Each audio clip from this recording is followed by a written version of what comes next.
Hello dear viewers, this is George from Ireland and here I am in Moscow. Behind me is Dom Soyuzov. If you're very eagle-eyed you might see those words written right at the top of that white horizontal part.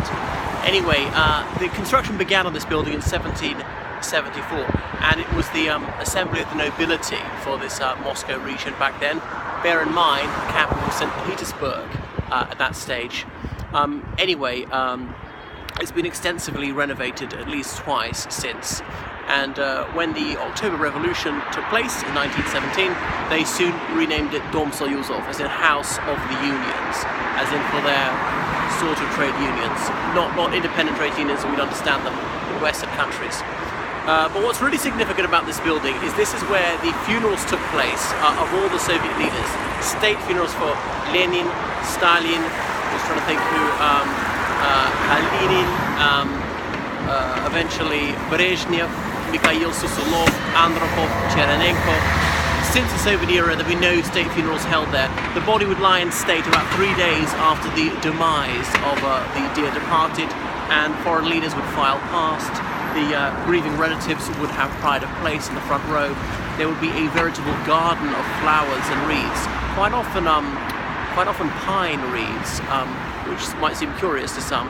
And anyway, the funeral procession would eventually troop out of there, and the mourners would be the top communist apparatchiks going that direction behind me, and then you can't really see it around that way into Red Square.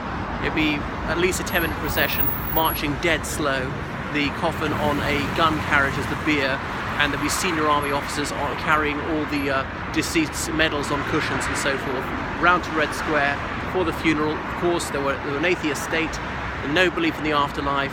There'd be elegies delivered from Lenin's mausoleum, and Kremlinologists would look to see who was in what position on top of the Lenin mausoleum, trying to figure out who was up and who was down, based on how close to the General Secretary of the Communist Party these people were standing. Anyway, eventually the person would be interred there at the Kremlin Wall, and the Kremlin Wall necropolis was the most exalted burial place in the whole of the Soviet Union. But more about that on another occasion. Now this is a concert hall, Dom Soyuzov, so I've watched some of these state funerals of Soviet leaders and found it scintillating. So we're on Okhotny Ryad, meaning Hunter's Row, this street, and then if we look over this way we can see behind me the Bolshoi Theatre. Yes, it is big, as its name suggests, but I think that's another video. We're right in the heart of Moscow.